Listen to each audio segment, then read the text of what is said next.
Siti Fatimah, Sayyidina Ali karamallahu wajhah, putra kekalih Hasan lan Husain, putra kekalih Hasan lan Husain.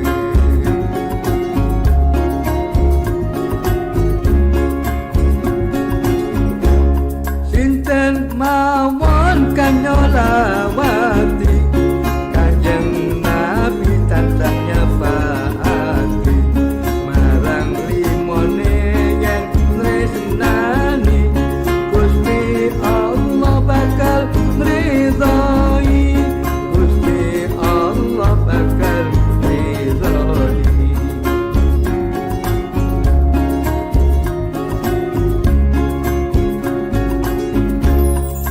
Li khamsatun ufi biha haral waba'il hadimah, al-Mustafa wal-Murtada wabnahuma wa Fatimah, wabnahuma wa Fatimah. Allahumma salli wa sallim wa barik alaihi. Para malaikat pada sholawat, bumi lan langit sedaya hikmat. Jiwa lima pinanjing Allah, jiwa lima sakroning dosa, jiwa lima sakroning dosa.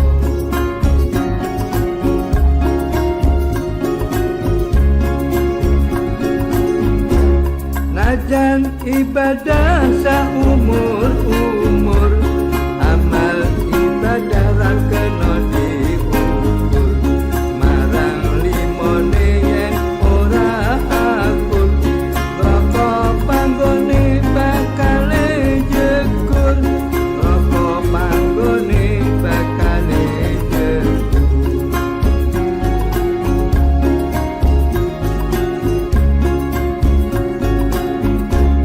Boten bakal ketrima sholate yen boten maos sholawate. Imam Syafi'i ngendikake, niki bukti agung derajate, niki bukti agung derajate.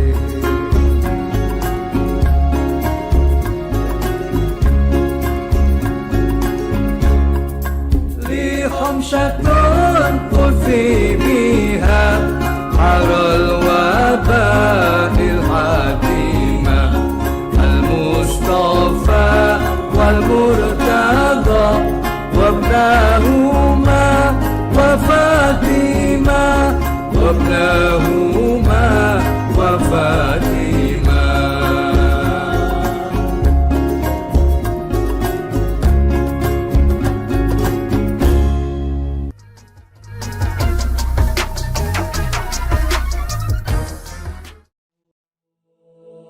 السلام عليك يا رسول الله ورحمة الله وبركاته.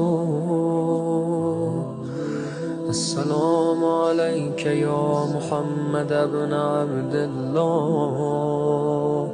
السلام عليك يا خيرة الله. السلام عليك يا حبيب الله. السلام عليك يا صفوة الله. السلام عليك يا أمين الله. أشهد أنك رسول الله، وأشهد أنك محمد بن عبد الله، وأشهد أنك قد نصحت لأمتك وجاهدت في سبيل ربك وعبدته حتى أتاك اليقين. فجزاك الله يا رسول الله، أفضل ما جزى نبيا عن أمته اللهم صل على محمد وآل محمد أفضل ما صليت على إبراهيم وآل إبراهيم إنك حميد مجيد. Bismillahirrahmanirrahim. Alhamdulillahirabbil alamin. Assalamualaikum ayuhan nabiyyu wa rahmatullahi wa barakatuh. Assalamu alayna wa ala ibadillahis shalihin. Assalamualaikum warahmatullahi wabarakatuh. Asyhadu an la ilaha illallah wahdahu la syarikalah wa asyhadu anna sayyidana wa maulana Muhammadan abduhu wa rasuluh. Allahumma shalli ala sayyidina Muhammad wa ali sayyidina Muhammad wa ajil fadil. Suasana sekitar saya sekarang ini pemandangan yang indah, hijau, suara gemericik air yang terdengar, dan alhamdulillah hujan yang turun sekarang ini. Karenanya sebuah riwayat dari Imam Ja'far As-Shadiq alaihi salatu wassalam yang mengingatkan kita semua tentang keindahan alam ini. Beliau menyampaikan bagaimana sesungguhnya kebaikan dan karunia dari Allah Ta'ala untuk kita itu sangat bergantung pada lingkungan sekitar kita. Misalnya, la tatibu sukna illa bitalatin. Hidup itu sesungguhnya tidak akan menemukan, terjemahan harfiah sebetulnya tidak akan menemukan sakinah. Jadi hidup itu tidak akan tenang, hidup tidak akan tentram, kecuali dengan 3 hal. Yang pertama, al-hawa'it thayyib, udara yang segar, udara yang baik. Saudara mau tinggal di daerah manapun, dengan penghasilan sebesar apapun, dengan rumah seperti apapun, dengan pekerjaan seperti apapun, tapi kalau udara yang kita hirup tidak bersih, tidak segar, tidak thayyib, hidup kita akan terasa sesak, karena udara adalah sesuatu yang betul-betul dasar dari kehidupan kita. Jadi itu bagian yang pertama Imam sampaikan, al-hawa at-tayyib. Yang kedua, walama'il ghaziril adzabi, dan air yang mengalir deras, kencang, dan segar. Sekali lagi, dengan bandingan apapun yang kita lakukan dalam hidup ini, punya apapun, mungkin dari sisi kekayaan, harta, dan lain sebagainya, kalau kita tidak punya udara yang bersih, tidak punya air yang jernih, rasanya itu bukan kehidupan sebagaimana mestinya. Dan yang ketiga adalah wal ardil khawwarah, dan bumi yang lembut, dalam artian orang dengan mudah bisa bercocok tanam, bisa menggali tanahnya, ditanami untuk berbagai keperluan perkebunan, padi, gandum, dan lain sebagainya. Dalam 3 hal ini Imam menyampaikan pada kita betapa hidup tenang, hidup nyaman. Bahkan dalam riwayat yang lain itu sesungguhnya tidak bisa disebut miskin, dalam tanda petik miskin secara harta misalnya. Orang yang masih punya 3 hal ini, punya udara bersih, punya air yang jernih, dan tanah yang gembur. Karena sesungguhnya itulah kekayaan yang sebenarnya.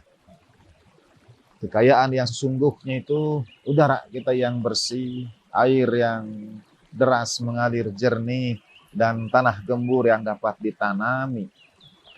Berdasarkan itu, dalam kaidah fikih misalnya, untuk menjaga, merawat nikmat Tuhan ini, sebetulnya hukumnya wajib atas kita. Al-Quran mengingatkan seruan para malaikat yang mempertanyakan kepada Allah Subhanahu wa taala pada saat penciptaan Nabiullah Adam alaihissalatu wassalam, ataj'alu fiha mayufsidu fiha wa yasfikud dima. Apakah engkau akan jadikan di muka bumi itu makhluk yang berbuat kerusakan, mengeksploitasi bumi, membuat udara tidak bersih, air tidak jernih, dan itu tidak jarang berujung kepada wa yasfikud dima, dan kemudian menumpahkan darah. Khalifah Allah Ta'ala yang Allah Ta'ala banggakan di hadapan para malaikat adalah mereka yang senantiasa menjaga udara jernih, udara bersih, air jernih, dan tanah yang subur untuk berbagai tanaman. Itu tugas kita sebagai, dalam tanda petik, walaupun khalifah Allah Ta'ala di muka bumi ini punya makna khusus, tetapi ketika Allah Ta'ala hendak menciptakan Nabiullah Adam alaihissalam dan menjadikannya khalifah di muka bumi, yang para malaikat pertanyakan adalah agar jangan sampai mereka merusak bumi. Ciri bumi yang rusak, kita hubungkan dengan riwayat dari Imam Ja'far as-Shadiq tadi. Imam Ja'far menyebutkan ciri bumi yang baik, maka lawannya adalah bumi yang rusak. Bumi yang baik, udara bersih, air jernih, tanah subur. Maka bumi yang rusak sebaliknya, udara yang kotor, air yang juga terpolusi, pekat, tidak mengalir deras, dan tanah yang keras yang tidak dapat ditanami pepohonan. Begitu rupa merawat bumi ini, Imam Ali alaihissalam bahkan menyebutkannya sebagai khairul a'mal al-harf. Sebaik-baiknya amal itu adalah bertani, berkebun, bercocok tanam. Karena bertani, berkebun, bercocok tanam akan memerlukan tiga itu: udara bersih, air jernih, tanah yang subur. Dan dalam riwayat yang lain, misalnya, kalau tanah itu tidak dirawat, la tu'turaba khalafal babi fa innahu ma'wash syayatin.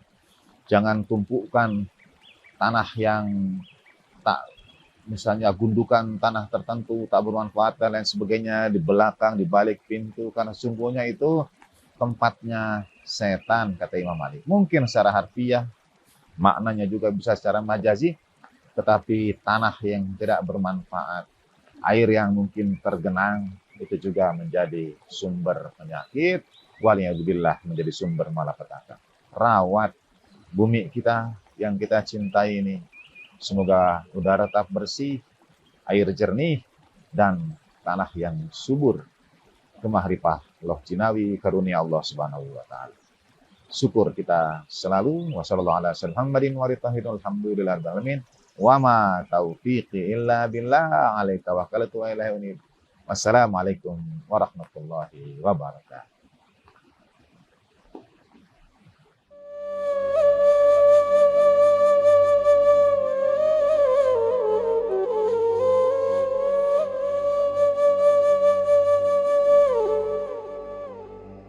Di dalam kitab ini yang dijadi rujukan para ustadz yang mengajar sabar ini, kitab ini judulnya Uddatus Sabirin wa Dakhiratus Syakirin.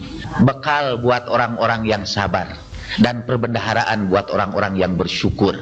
Dalam kitab ini disebutkan bahwa sabar itu diekspresikan, ditampakkan dalam berbagai akhlak yang mulia. Dari sabarlah orang jadi berani. Dari sabarlah orang menjadi pemaaf.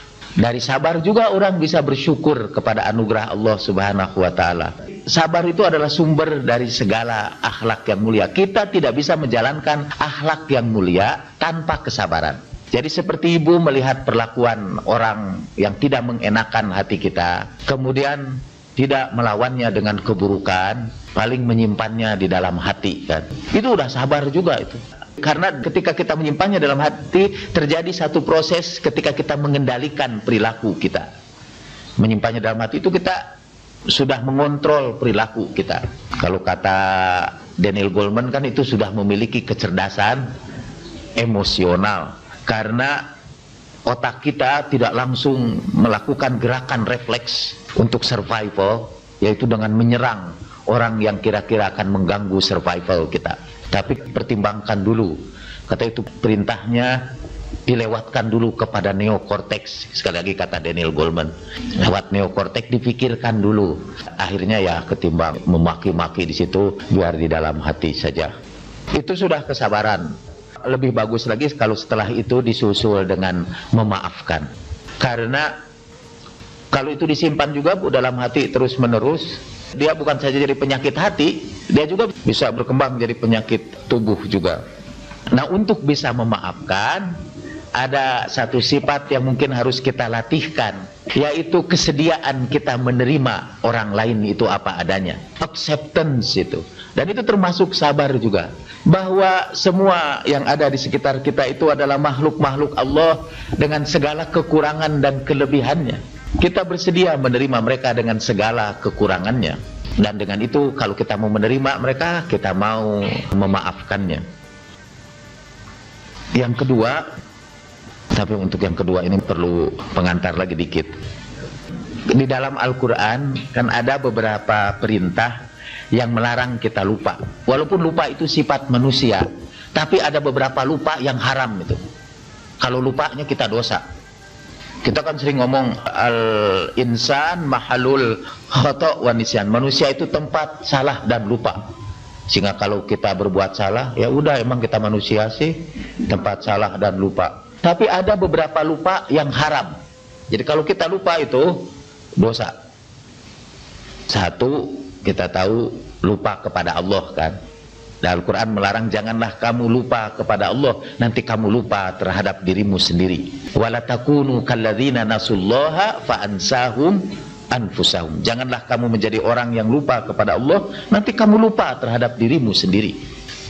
Yang lain-lainnya saya tinggalkan saja karena kita tidak bicara tentang lupa. Nah, di antara yang tidak boleh dilupakan adalah kelebihan orang-orang lain di sekitar kita. La tansaul fadla bainakum. Janganlah kamu lupakan kelebihan orang-orang di antara kamu itu. Malah bagus ini Bu disimpan jadi kaligrafi di rumah. La tansaul fadla bainakum. Ayat ini berkaitan di dalam Al-Quran dengan suami istri yang sudah bercerai. Dalam ayat-ayat tentang tolak ada ayat ini. Di situ dijelaskan hak-hak si istri, hak suami kalau mereka bercerai. Tapi kemudian Tuhan berpesan, janganlah kamu melupakan kelebihan di antara kamu. Di dalam pergaulan hidup ini kita sering terlibat dalam konflik sosial dengan rekan-rekan kita. Dan kita muncul kemarahan kita, muncul rasa malah ingin membalas dendam. Itu wajar lah, itu biasa. Emang sudah built in di dalam diri kita. Kalau kita diganggu, kita marah. Tapi ketika marah seperti suami istri yang bercerai, itu kan dua-duanya memiliki rasa marah. Allah berpesan, seakan-akan begini kata Allah, oke deh kamu marah, kamu berpisah, tetapi janganlah masing-masing di antara kamu melupakan kebaikan satu sama lain. Jadi orang-orang yang biasa menyakiti hati kita itu Bu, pasti mereka itu pernah ada juga kebaikannya. Dan seringkali ketika kita disakiti, lupalah pada seluruh kebaikan yang pernah dilakukannya itu. Kayak ibu-ibu itu, kalau disakiti suaminya, lupa pada seluruh kebaikan suaminya. Pernah datang kepada saya seorang perempuan mengadu karena suaminya itu sekarang sudah jarang tinggal di rumah. Dan dia katanya diduga berdasarkan selentingan dari kiri dan kanan punya lagi will tempat lain ya. Tapi kalau kita tanya kepada ibu itu, kalau kita mau tanya, Bu, apakah suami ibu masih memberikan nafkahnya? Masih. Apakah dia masih menerima ibu? Masih. Malah saya minta cerai pun dia tidak mau. Apakah dia masih bertanggung jawab terhadap anak-anak ibu? Masih, kata dia. Dan apakah dia masih kalau ada satu acara masih bawa ibu dan tidak bawa willnya itu? Iya, masih. Sampai sekarang saya tidak tahu willnya itu apa ada atau tidak kan. Itu hanya ada berita aja. Cuma beritanya mutawatir gitu kan. Tapi di Indonesia itu berita yang menyebar luas itu seringkali juga kebohongan. Itu yang terjadi sekarang. Apalagi kalau saya tanya sebelumnya ini Bu, ibu sudah berapa tahun? Udah 15 tahun. Dan kejadian ini apa sudah terjadi pada setiap tahun pada 15 tahun? Enggak, baru sekarang aja. Jadi 14 tahun suaminya itu berkhidmat kepadanya baik-baik, tapi itu semua terlupakan hanya karena kejadian ini. Kejadian satu saja. Jadi janganlah kamu lupa, la tansaul fadla bainakum. Jadi walhasil kalau ada orang-orang di sekitar kita Bu yang menyakiti hati kita, supaya kita bersabar. Mungkin tahap pertama udah seluruh makian itu simpan dalam hati. Setelah itu kita kenang segala kebaikan yang pernah dia lakukan. Itu perlahan-lahan berkurang itu.